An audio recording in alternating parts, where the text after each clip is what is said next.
మనతో farmer national general secretary, ఇప్పుడు Madhya Pradesh national incharge Muralidhar Rao గారు మనతో ఉన్నారు. ఈ సమావేశంలో మాజీ ఎమ్మెల్సీ పివి మోహన్ రెడ్డి గారు, రాష్ట్ర కార్యదర్శి ప్రకాష్ రెడ్డి గారు, రాష్ట్ర అధికార ప్రతినిధి రజనీ గారు, నేను పార్టిసిపేట్ చేస్తూ ఉన్నాం. వారు ఈరోజు నేషనల్ మీడియా కూడా ఇక్కడ ఉంది కాబట్టి మొదలు తెలుగులో మాట్లాడి దాని తర్వాత బ్రీఫ్గా ఇంగ్లీష్లో వారు మీడియాను ఉద్దేశించి మాట్లాడతారు. దాని తర్వాత హిందీ మీడియా ఏమైనా ఉంటే వారు బైట్స్ కూడా తీసుకోవచ్చు సెలెక్టివ్గా. మురళీధర్ గారు మీరు మాట్లాడారు.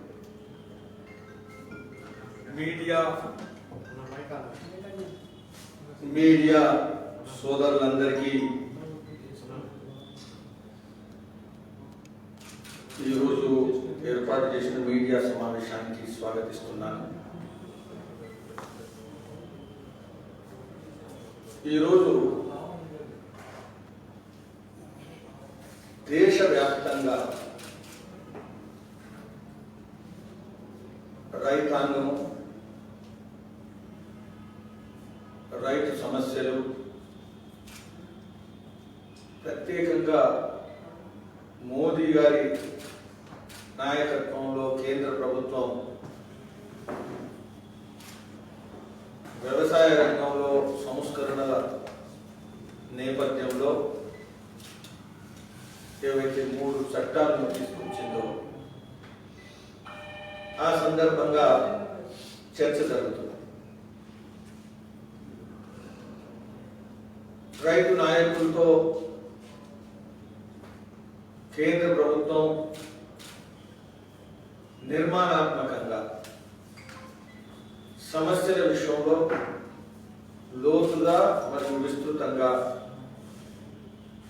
గత కొన్ని రోజులుగా పరిష్కరించడం కోసం చర్చిస్తున్నది మనందరం చూస్తున్నాం. రైతు నాయకులు లేవనెత్తినటువంటి అనేక ప్రశ్నలను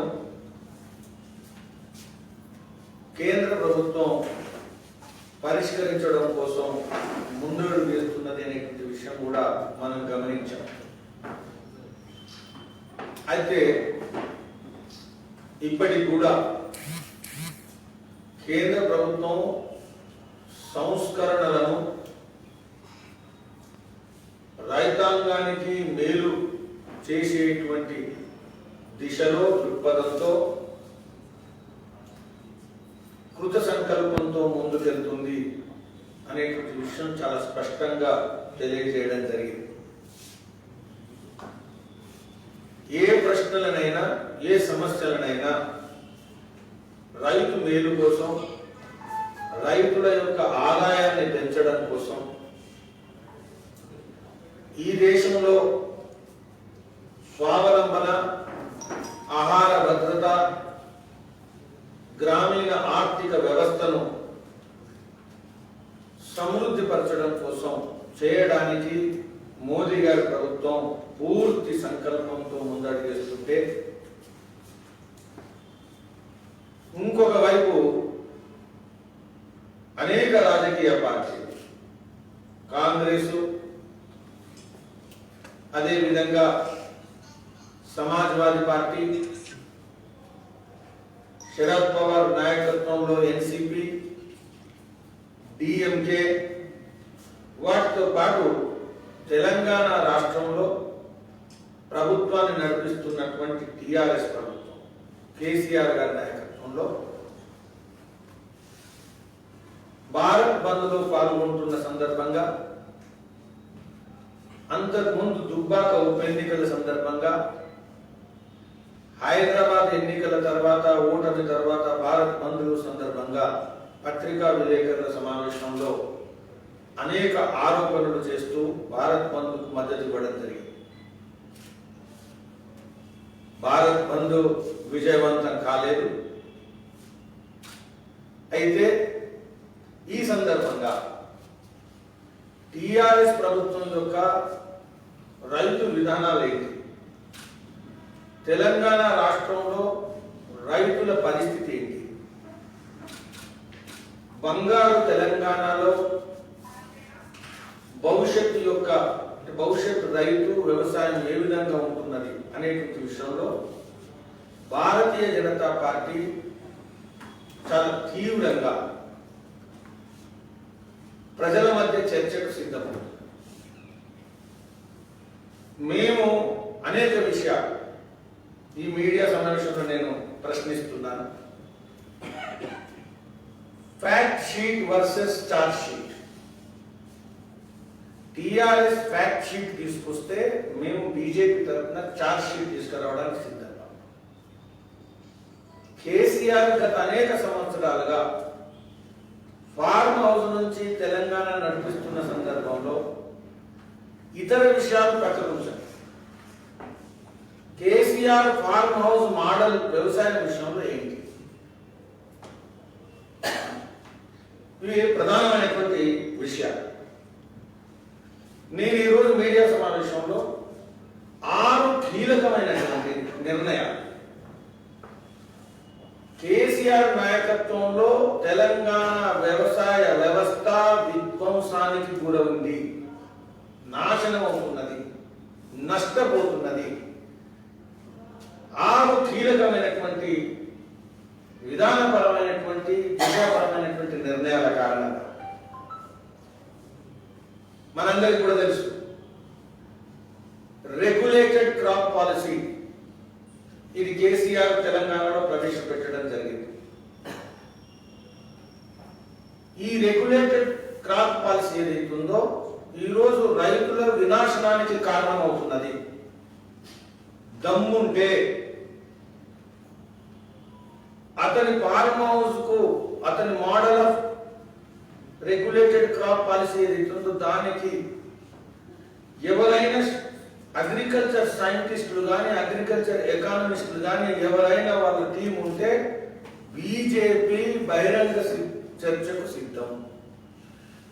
రెగ్యులేటెడ్ క్రాప్ పాలసీ విషయంలో లోపభూయిష్టమైంది, చాలా నష్టానికి రైతులకు కారణమవుతుంది.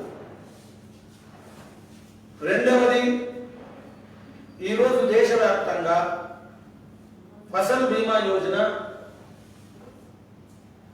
కేంద్ర ప్రభుత్వం అమలు చేస్తే దేశవ్యాప్తంగా మేము చూస్తాం. ఫసల్ బీమా యోజనను కేంద్ర ప్రభుత్వానికి సహకరించని కారణంగా, అమలు చేయని కారణంగా రైతులకు, రైతాంగానికి తెలంగాణలో తీవ్ర నష్టం జరుగుతున్నది. ఇతర రాష్ట్రాల రైతులు లాభం పొందుతున్నారు. తెలంగాణ ప్రభుత్వం అది కాళేశ్వరం కానీ ఇతర ప్రాజెక్టులు కానీ తెలంగాణ యొక్క టెరిటోరియల్ టోపోగ్రఫీ దీని కారణంగా ఏదైతే మనం ఇరిగేషన్ ప్రాజెక్ట్స్ నడిపిస్తున్నామో దాని యొక్క కాస్ట్ ఆఫ్ వాటర్ 1 ఎకరానికి 1 లక్ష వస్తుంది అని ఇంజనీర్స్ అనుకుంటే, ఇరిగేషన్ పాలసీ క్రాప్ పాలసీకి సంబంధం లేని కారణంగా ప్రభుత్వం ఎంత పెట్టుబడి పెడుతున్నది, దానివల్ల రైతులకు కానీ ఆర్థిక వ్యవస్థకు కానీ ఎంత లాభం వస్తున్నది అనేది సరిగా లెక్కించకపోవడం కారణంగా ఈ క్రాప్ పాలసీ రాష్ట్ర ఆర్థిక వ్యవస్థను కుప్పగొలుస్తున్నది. అదేవిధంగా 3 విశ్వవిద్యాలయాలు తెలంగాణలో ఉన్నాయి. అగ్రికల్చర్కి సంబంధించినటువంటి, వ్యవసాయానికి సంబంధించినటువంటి 3 విశ్వవిద్యాలయాల యొక్క రీసెర్చ్ యూనివర్సిటీస్, రీసెర్చ్ సెంటర్స్. మామూలు విశ్వవిద్యాలయాల చర్చ వేరే. ఈ రీసెర్చ్ సెంటర్స్ లో ప్రభుత్వం యొక్క నిర్లక్ష్యము, దుర్లక్ష్యం కారణంగా, vice chancellors, board of managements లేని కారణంగా ఈ రోజు ఆల్ ఇండియా రీసెర్చ్ ర్యాంకింగ్ లో, యూనివర్సిటీ ర్యాంకింగ్ లో మనం చాలా కిందున్నాం, బాటం. అంటే మన భవిష్యత్తు అగ్రికల్చర్ రీసెర్చ్ విషయంలో కానీ, ఈ విశ్వవిద్యాలయాల్లో పాస్ అయ్యేటువంటి చదువుకున్నటువంటి పట్టభద్రుల విషయంలో కానీ వాళ్ళ భవిష్యత్తు ఏంటి దీని విషయంలో మనం గమనించవచ్చు. ఇంతకుముందు బీజేపీ తరఫున లేవనెత్తడం జరిగింది. రుణమాఫీ సబ్సిడీలు ఇవ్వకపోవడం ఏదైతే ప్రధాన వాగ్దానం ఉందో అది పూర్తి వైఫల్యం కారణంగా రైతాంగానికి నష్టం వస్తున్నది. చివరిగా 6వ విషయం క్యాటిల్ పాలసీ. తెలంగాణలో క్యాటిల్ పాలసీ లేదు. పశుధనం ఇది ధార్మికమైనటువంటి మతపరమైనటువంటి విషయమే కాదు. ఇది గ్రామీణ ఆర్థిక వ్యవస్థ, వ్యవసాయం, రైతు యొక్క ఆదాయానికి సంబంధించినటువంటి విషయం. ఈ ప్రభుత్వం ద్వారా ఇప్పటి వరకు క్యాటిల్ పాలసీ లేదు. దీని కారణంగా మనం పక్క రాష్ట్రంలో చూస్తున్నాం. నిన్ననే యడ్యూరప్ప గారి నాయకత్వంలో కర్ణాటక ప్రభుత్వం ఇంతకుముందు ఉండేటువంటి కౌ క్యాటిల్ స్లాటరింగ్ విషయంలో,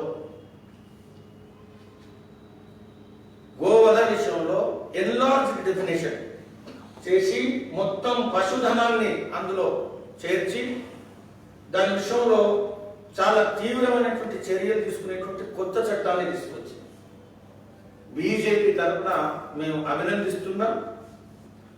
తెలంగాణలో కూడా కర్ణాటక లాంటి చట్టాన్ని వెంటనే తీసుకురావాలా అనేటువంటి విషయం కూడా నేను మేము ముందు ఉంచుతున్నాను.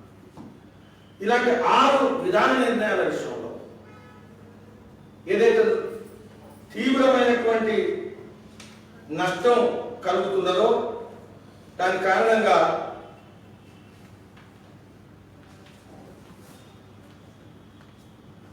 కంప్లీట్ టిఆర్ఎస్ రైతాంగం వ్యవసాయం విషయంలో total failure. It is not partial failure, it is total failure. Rythu Bandhu flagship programme పెట్టి అనేకమైనటువంటి ఏదైతే నష్టాలు అవుతున్నాయో వాటి విషయంలో దుష్ప్రచారం, తప్పుడు ప్రచారం చేస్తున్నారు. It is KCR's total failure, TRS government's total failure, mismanagement, big corruption, lack of vision, unsustainable policies ప్రధానమైనటువంటి కారణాలు మీరు అందరూ కూడా గమనించాలి.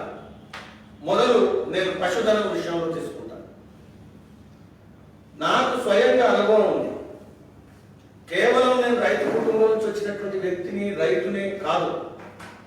1995లో 1995లో మహారాష్ట్ర సేవాగ్రామం నుంచి 750 కిలోమీటర్ల పాదయాత్ర చేసి అల్కమీర్కు వ్యతిరేకంగా, రుద్రారం యొక్క మెకనైజ్డ్ స్లాట్ హౌస్ వ్యతిరేకంగా చాలా పెద్ద ఉద్యమాన్ని నేను నాయకత్వం వహించడం జరిగింది. ఈరోజు తెలంగాణ రాష్ట్రంలో 3 మెకనైజ్డ్ స్లాట్ హౌసెస్ 2 ఉన్నాయి, ఇంకొకటి పర్మిషన్ కోసం అప్లై చేయడం జరిగింది. ఈ స్లాటర్ హౌస్ కారణంగా తెలంగాణలో గణనీయంగా క్యాటిల్ వెల్త్ ఏదైతుందో, క్యాటిల్ పాపులేషన్ ఏదైతుందో అది పడిపోతుంది. మీరు గుర్తుంచుకోవాలి, మాంసం ఎగుమతి ద్వారా వచ్చేటువంటి ఆదాయం ఏదైతుందో అది ఇన్వెస్ట్మెంట్ కు అనుపాతంలో లాభసాటి కాదు. మనం గోదావరి నీళ్లను, మంజీరా నీళ్లను తీసుకొచ్చి పశువులను మేపి నీటి వసతి కల్పించి దాని ద్వారా వచ్చేటువంటి ఏదైతే పశువులు ఉన్నాయో వాటిని మాంసం అమ్మడం ద్వారా వస్తే water component and cost of water, మిగతా పశు గ్రాసం మీద పెట్టేటువంటి పెట్టుబడి మొత్తం కనుక తీస్తే మాంసం ఎగుమతుల ద్వారా వచ్చేటువంటి ఆదాయం రాష్ట్రానికి లాభసాటి కాదు. కేవలం ఎంఐఎంతో పొత్తు ఉండడం కోసం, కేవలం నిజాం వారసత్వ రాజకీయాలు నడిపించడం కోసం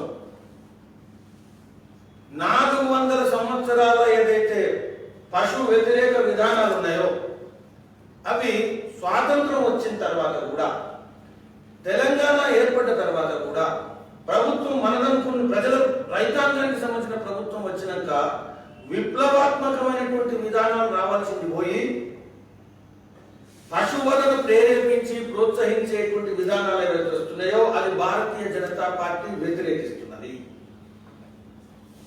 అది వ్యవసాయ పరంగా కానీ, అది శాస్త్రీయంగా కానీ, అది ఆర్థికంగా కానీ, అది సాంస్కృతికంగా కానీ. ఈరోజు తెలంగాణ ఫెర్టిలైజర్స్, పెస్టిసైడ్స్ మీద ఆధారపడుతున్నది అధికంగా. దానికి కారణం మన క్యాపిటల్ వెల్త్ లేకుండా భారతీయ జనతా పార్టీ వ్యతిరేకిస్తున్నది. రాబోయేటువంటి రోజుల్లో హైదరాబాద్లో కూడా అది ఏ పండుగలైనా లేకపోతే సామాన్యంగా అయినా పశు మాంసాన్ని, ఎలాంటి పశు మాంసాన్ని భారతీయ జనతా పార్టీ సమర్థించదు, మద్దతు ఇవ్వదు, వ్యతిరేకిస్తుంది, తీవ్రంగా వ్యతిరేకిస్తుంది. రెండు ఇంపార్టెంట్ విషయాలు. భారతీయ జనతా పార్టీ కర్ణాటక లాంటి చట్టాన్ని తీసుకురావాలని ఉద్యమిస్తుంది. రెండవది, ఇప్పుడు ఉండేటువంటి చట్టంలో ఉండేటువంటి లూపోల్స్ అమలు విషయంలో వీధి పోరాటాల నుంచి, వీధి ఉద్యమాల నుంచి, కోర్టులో ఉండేటువంటి కొట్లాట వరకు, న్యాయవాదుల సహాయంతో కొట్లాట వరకు, వకీళ్ల సహాయంతో కొట్లాట వరకు బీజేపీ పోరాటం చేస్తుంది. గ్రామం నుంచి హైదరాబాద్ వరకు. నేను ప్రజలను ఆహ్వానిస్తున్నా, రైతాంగాన్ని ఆహ్వానిస్తున్నా, వకీళ్లను ఆహ్వానిస్తున్నా. రాబోయేటువంటి రోజుల్లో హైదరాబాద్ మున్సిపాలిటీలో కూడా మేము గెలిచినటువంటి బలం ఏదైతుందో ఈ బలాన్ని, బలవంతపు పశువులు ఏదైతుందో దాన్ని వ్యతిరేకించడం కోసం బీజేపీ పోరాటం చేస్తుంది, ఆపి తీరుతుంది. Hyderabad police commissioner and DGP they are under scanner. వాళ్ళు చట్టానికి దాసులు, టిఆర్ఎస్ ఎంఐఎం కు దాసులు కాదు, వాళ్ళ మేనిఫెస్టో ఎజెండాకు దాసులు కాదు, వాళ్ళ రాజకీయాలకు దాసులు కాదు. They are there to safeguard the constitution. కాబట్టి బీజేపీ పోలీస్ కమిషనర్ బీజేపీకి హెచ్చరిస్తున్నది, this is going to be a fight and this fight will not stop till we protect the complete cattle wealth and revive the cattle wealth in Telangana. ఇది ఒక ప్రముఖమైనటువంటి విషయం. ఇది agenda. This is the charge sheet, charge against TRS government. రెండవ విషయం,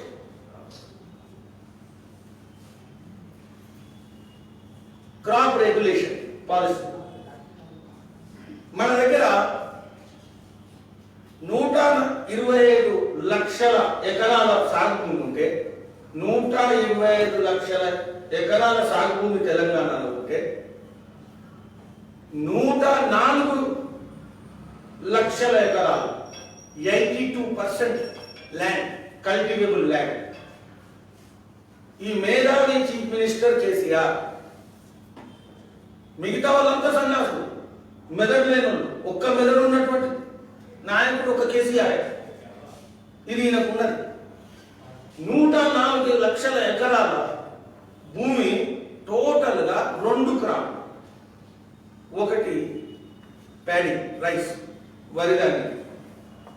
రెండోది cotton. ఈ 2 క్రాపులే. అంటే తెలంగాణ ఒకప్పుడు వేల సంవత్సరాల నుంచి మల్టీ క్రాపింగ్ స్టేట్. అనేక రకాల పంటలు పండించేటువంటి రైతాంగాన్ని మెడలు వంచి, బెదిరించి, కలెక్టర్లను ఉపయోగించి, యంత్రాంగాన్ని ఉపయోగించి రైతు బంధు ఇవ్వను, లేకపోతే నేను కొనను అని కొరడా చూపించి నిజామును మనిపించేటువంటి పద్ధతిలో 2 పంటలు వేయించారు. ఈరోజు ఈ 2 పంటలలో అంటే దీని కారణంగా పప్పు ధాన్యాలు, ఆయిల్ సీడ్స్ చాలా ముఖ్యమైనటువంటి. ఈ దేశము దిగుమతుల మీద నిర్భరపడకూడదు, ఆధారపడకూడదు అని పరిస్థితుల్లో ఈ యొక్క క్రాపింగ్ ఏరియాను 18% తీసుకొచ్చింది. ఆయిల్ అండ్ సాయిల్, ఏ శాస్త్రజ్ఞులను అడగండి, సైంటిస్టులను అడగండి, నైట్రోజన్ కంటెంట్ పోతుంది, సాయిల్ ఫెర్టిలిటీ పోతుంది, సాయిల్ బిజినెస్ పోతుంది, అన్ని కూడా పోతుంది. బంజర భూమి తయారు చేసేటువంటి పద్ధతిలో ఈరోజు ఇదే కనుక ఒక దశాబ్దం కనుక అయిన పద్ధతిలో మనం పోతే ఇక రైతాంగం ఆత్మహత్యలు ఆపలేదు. ఈ పరిస్థితుల్లో మీరు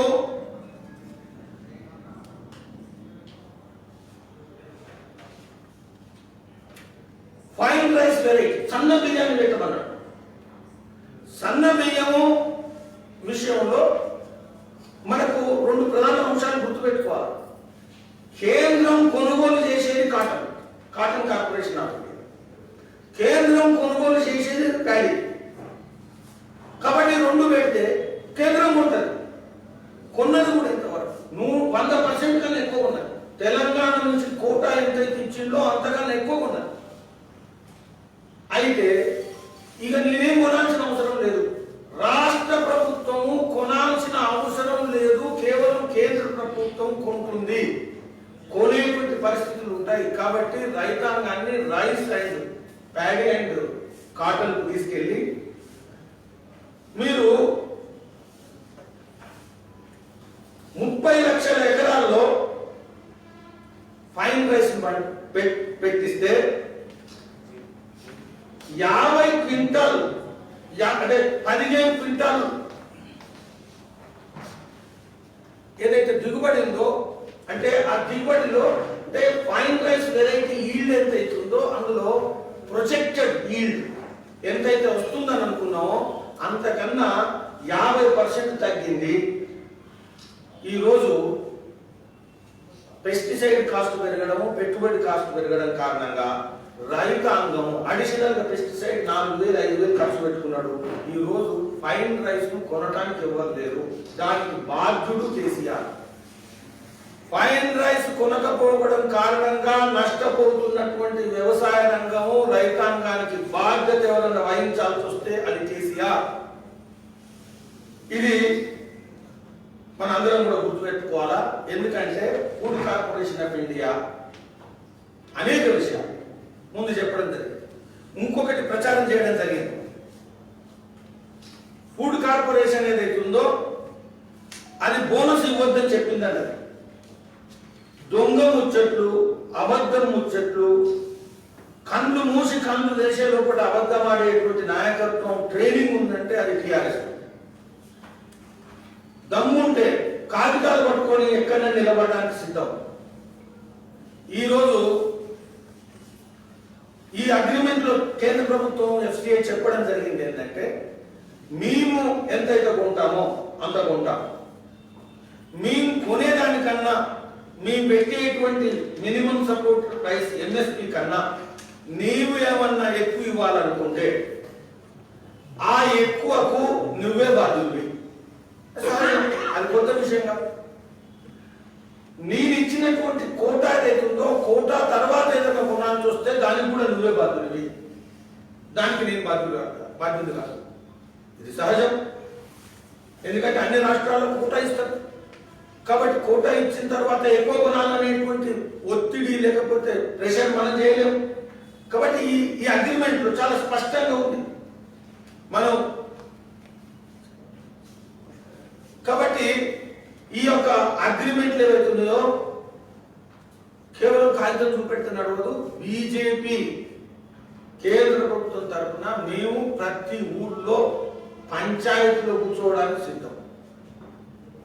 ఈ ఫైన్ రైస్ కొనకపోవడానికి, నష్టపోవడానికి ఎవరైనా బాధ్యత వహించాల్సి వస్తే అది కేసీఆర్ మాత్రమే.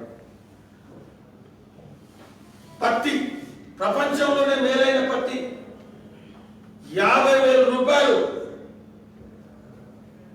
1 కోటి రూపాయల ఆదాయం ఎకరాకు వస్తుంది అని ప్రచారం చేసి పత్తి కొనుగోలు కేంద్రం చేస్తుంది. కాబట్టి నాకేం బరువు ఉండదు. అందుకని దాని కల్టివేషన్ విపరీతంగా పెంచి ఈరోజు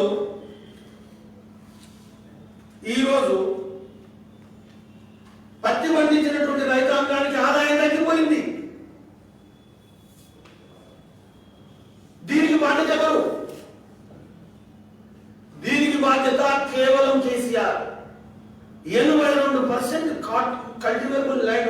మొత్తాన్ని ప్యాడీ అండ్ కాటన్ చేసి వాళ్ళ ఆదాయం నష్టపోవడానికి కారణం ఇది టిఆర్ఎస్ ప్రభుత్వం. ఈరోజు శనగలు కానీ, కందులు కానీ, ఆవాలు కానీ, వేరుశనగలు కానీ, పెసర్లు కానీ ఏదైతే ఉందో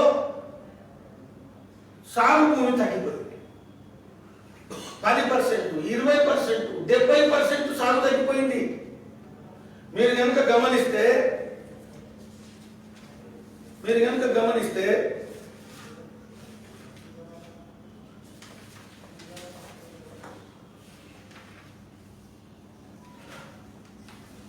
మినిమం మద్దతు ధర గత 13-14 మా ప్రభుత్వం రాకముందు 20-21 ఇప్పుడు నేను పప్పుల విషయంలో చెప్తున్నా. మినపప్పు ఏదైతే ఉందో ఉడలు 4,300 అప్పుడు ఉంటే ఇప్పుడు 6,000 రూపాయలు, 40% పెరిగింది. పెసరపప్పు 4,500 అప్పుడు ఉంటే ఈరోజు 7,196 రూపాయలు, 60% పెంచారు. కందిపప్పు ఆ రోజు 4,300 ఉంటే ఈరోజు 6,000, 40% పెరిగింది. ఆవాలు మస్టర్డ్ 3,050 అప్పుడు ఉంటే 4,650 ఇప్పుడైంది, 52% పెరిగింది. శనగలు 3,100 అప్పుడు ఉంటే 5,100 ఇప్పుడైంది, 65%. మిత్రులారా, ఈవెన్ వరి ప్యాడీ 1,310 అప్పుడు ఉంటే 1,865 ఇప్పుడే 43%. కనీసం మద్దతు ధరను క్రమం తప్పకుండా ముఖ్యంగా నూనె గింజలు, పప్పు ధాన్యాలు వీటి విషయంలో మినిమం మద్దతు ధర ఏదైతుందో కనీసం మద్దతు ధర క్రమం తప్పకుండా సక్రమంగా పెంచుతున్నప్పుడు నువ్వు వాటిని సాగు పెంచవు, రైతులను సాగు చేయలేవు. ఈ రోజు పరిస్థితి ఏంటంటే భారత్ బంద్లో నేను పాల్గొంటా, ఎంఎస్పీ తీసేస్తాడు. ఎంఎస్పీ తీసేసేది బీజేపీ ప్రభుత్వమా? కాబట్టి మనందరం కూడా గమనించాలి.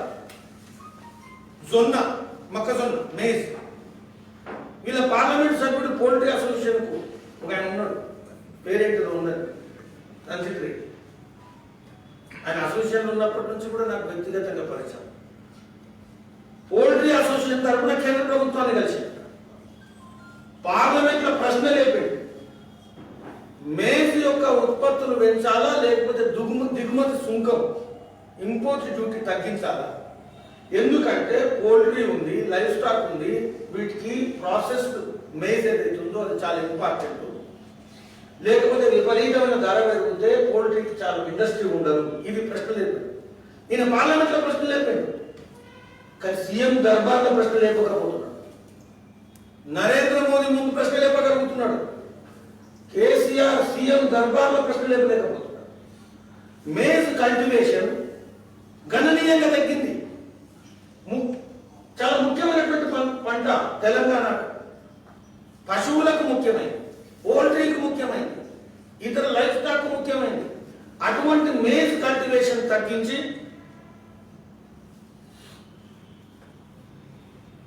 15 లక్షల ఎకరాలలో 40 లక్షల టన్నులు ఎవ్రీ ఇయర్ పండేటువంటి మేజ్ను ఇప్పటి వరకు కేటీఆర్ మాట్లాడుతున్నాడు ఏమన్నా అంటే ఐటీ అని ప్రాసెస్ అని 150 ప్రాసెస్ ప్రోడక్ట్స్ ఉంటాయి మేజ్లో. నేను ఛాలెంజ్ చేస్తున్నా మిస్టర్ కేసీఆర్, ఒక్క మేజ్ ప్రాసెస్డ్ ప్రోడక్ట్ నువ్వు ఒక ఇండస్ట్రీ ఎక్కడైనా పెట్టిన వస్తుంది రైతాంగానికి ఏం లాభం చేస్తాం? ఒక్క ప్రాసెస్డ్ ఇండస్ట్రీ లేదు. ప్రధానమంత్రి రైతాంగం యొక్క ఆదాయాన్ని డబల్ చేయాలంటే ప్రాసెస్డ్ ఇండస్ట్రీ పెట్టకుండా ఎక్కడ డబల్ చేయగలుగుతారు? ఈ రంగారెడ్డి పక్కన పాలి హౌస్లు పెట్టి 30 లక్షల పర్ ఎకరానికి సబ్సిడీ ఇచ్చాడు. రసం రైతులు ఎవరు తీసుకోలేదు, ఈయన కూడా తీసుకున్నాడు. పాలి హౌస్ పెట్టిండు ఫార్మ్ హౌస్. ఇప్పుడు పాలి హౌస్ కనుక చూపిస్తే మీరు టీవీ వాళ్ళు ఒకసారి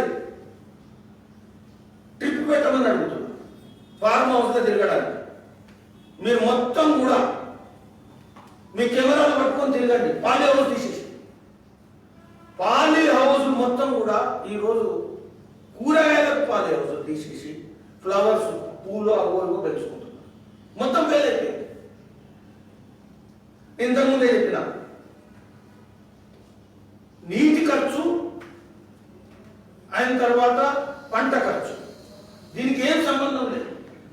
నీటి ఖర్చు ఒక దిక్కు పెరుగుతున్నది, మనం ప్యాడీ ఏదైతుందో నీటిని విపరీతంగా వాడుతుంది, కానీ ఆదాయం ఉండదు. అంటే రాష్ట్రానికి కానీ ప్రభుత్వానికి కానీ ప్రత్యక్షంగా పరోక్షంగా తీవ్ర నష్టాన్ని తీసుకొచ్చేటువంటి పెట్టుబడి భారాన్ని పెంచేటువంటి పంటను సాగు భూమిని పెంచడం ద్వారా రాబోయేటువంటి రోజుల్లో హౌ అన్సస్టైనబుల్ తెలంగాణకి ఎంత నష్టం వస్తుంది మీరు ఒకసారి చూడండి. ఫసల్ బీమా యోజన విషయంలో మీకు ఒక ఇంపార్టెంట్ విషయం చూపిస్తుంది. ఫసల్ బీమా యోజన విషయం తెలంగాణలో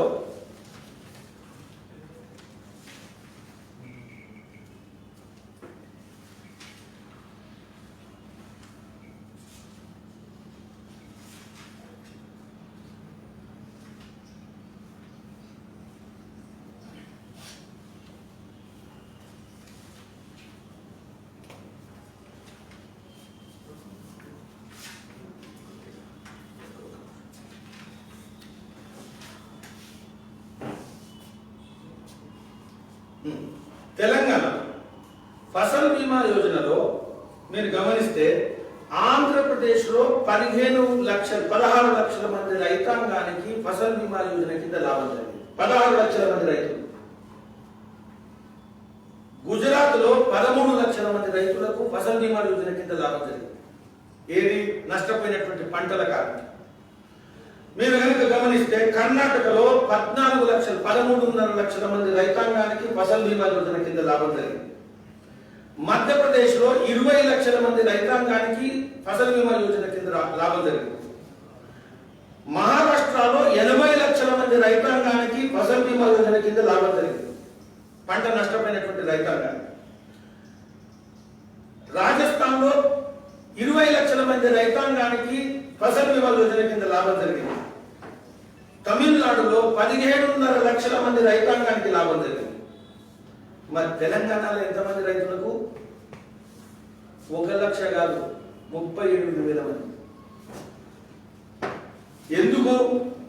ఎందుకంటే ఫసల్ బీమా యోజనకు ఎక్కడైతే రాష్ట్ర ప్రభుత్వం సహకరించకపోవడం కారణంగా, ప్రీమియం కట్టడంలో రాష్ట్ర ప్రభుత్వం వాటా కట్టకపోవడం కారణంగా ఈ రోజు తెలంగాణ రైతాంగం ఒక్కొక్క రాష్ట్రంలో 19 లక్షలు, 20 లక్షలు, 30 లక్షలు, 40 లక్షల మంది రైతాంగానికి పంట నష్టం వస్తే లాభం జరిగితే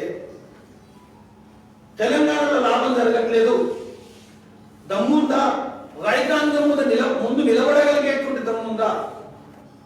భారతీయ జనతా పార్టీ తెలంగాణ రాష్ట్ర శాఖ అనేక సంవత్సరాల నుంచి మాట్లాడుతుంటే మూర్ఖులు, 2 మెంబర్ల పార్టీ, ఈ విధంగా బూతులు. తెలంగాణ ప్రజాస్వామ్య చరిత్రలో వ్యవస్థలో బూతులను ఇంట్రడ్యూస్ చేసినటువంటి రాజకీయ పార్టీ ఏదైనా ఉంటే, నాయకుడు ఏదైనా ఉంటే అది కేసీఆర్ నాయకత్వంలో బీజేపీ కాదు. బీజేపీ కేసీఆర్ నాయకత్వంలో ఉదయం నుంచి సాయంత్రం కూడా బీజేపీని 2 మెంబర్ల పార్టీ, 3 మెంబర్ల పార్టీ, ఇక్కడ లేరు అక్కడ లేరు. కాబట్టి కేసీఆర్ నాయకత్వంలో బీజేపీని బూతులను తిట్టేటువంటి వ్యవస్థ ఏదైతుందో అది తెలంగాణలో ఏర్పాటు ఏదైతే. మీరు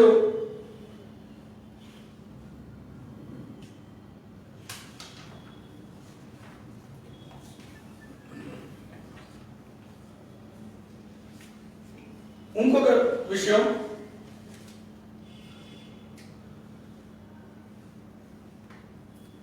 ఫార్మర్స్ ప్రొడ్యూసర్స్ ఆర్గనైజేషన్ FPO, మన అన్ని స్మాల్ హోల్డింగ్స్, 2 ఎకరాలు 2.5 ఎకరాలు రైతులు, వీళ్ళు బార్గెనింగ్ కెపాసిటీ ఉండదు, మార్కెట్లకు రాలేదు.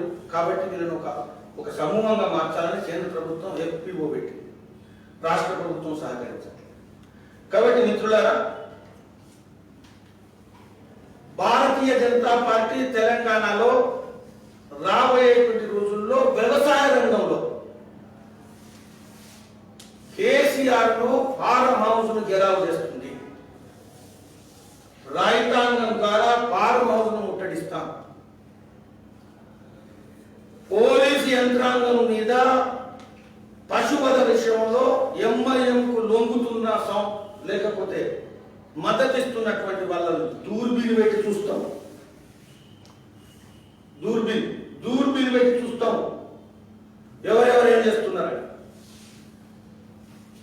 కేంద్ర ప్రభుత్వం ఇచ్చినటువంటి కిసాన్ సమ్మాన్ నిధి అదనంగా 6,000 ఏదైతున్నాయో అవి రైతుకు వెదకుండా సహకరించట్లేదు ఈ రాష్ట్ర ప్రభుత్వం.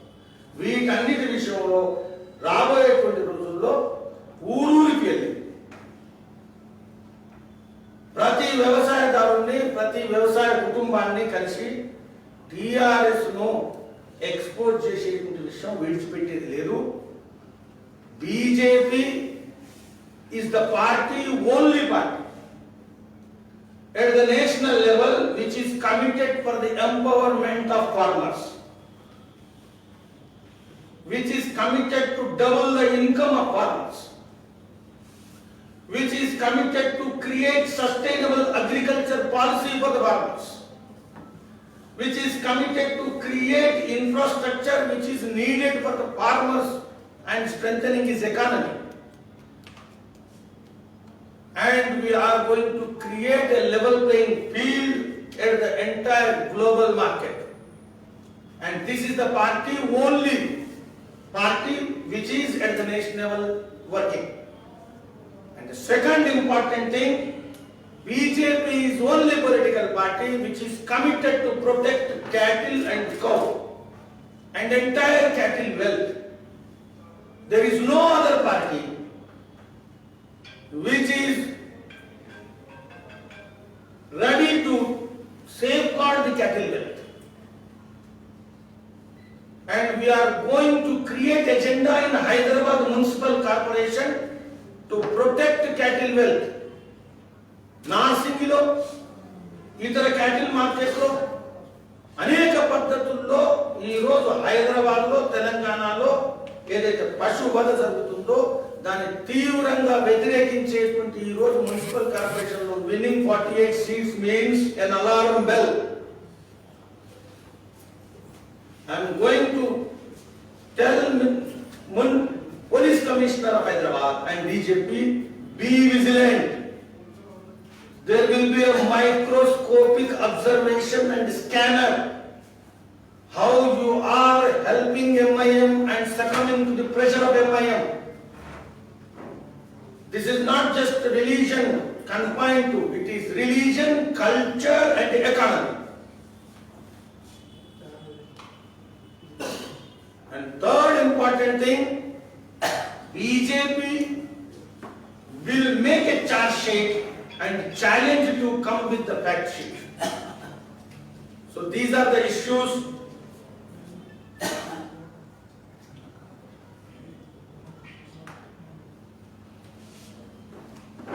TRS is a name different from MIM.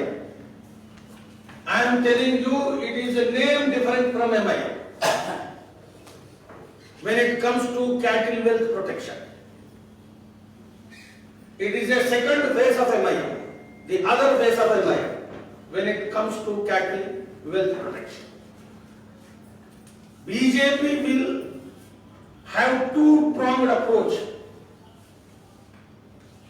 Go సైనికులు తెలంగాణలో గో సైనికులు పశువధను గోవధను ఎదుర్కొంటారు.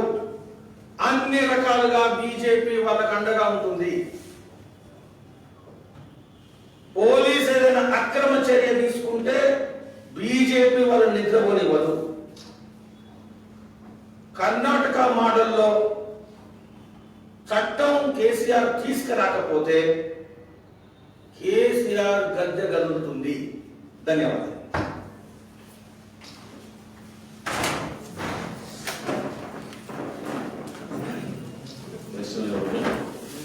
మధ్యప్రదేశ్ ఇన్ఛార్జ్గా ఉన్నారు. మధ్యప్రదేశ్ సీఎం గారు రైతులను ఇక్కడికి రానియము, ఇక్కడ వేరే రాష్ట్ర రైతులను ఇక్కడ పంటలు కామెంట్ చేశారని చెప్పేసి మీరు ఒక విషయం నేను చెప్తున్నాను, రాసుకోండి, రికార్డ్ చేసుకోండి, వీడియోలో ఎక్కడైనా మీరు మళ్ళీ నాకు తీసుకొచ్చి నిలబడండి. మధ్యప్రదేశ్ ఇన్ఛార్జ్గానే ఉన్నాను. తెలంగాణ రైతు మధ్యప్రదేశ్లో ఎప్పుడు ఎక్కడ అమ్ముకోవాలనుకుంటే నేను నిలబడి అందిస్తాను. కర్ణాటక రైతు మధ్యప్రదేశ్లో అమ్ముకోవాలనుకున్నా నేను నిలబడి అందిస్తాను. కశ్మీర్ నుంచి కన్యాకుమారి వరకు, అరుణాచల్ నుంచి కచ్ వరకు నేషన్ ఈ సింగిల్ మార్కెట్. రైతులకు డోకా ఉండదు,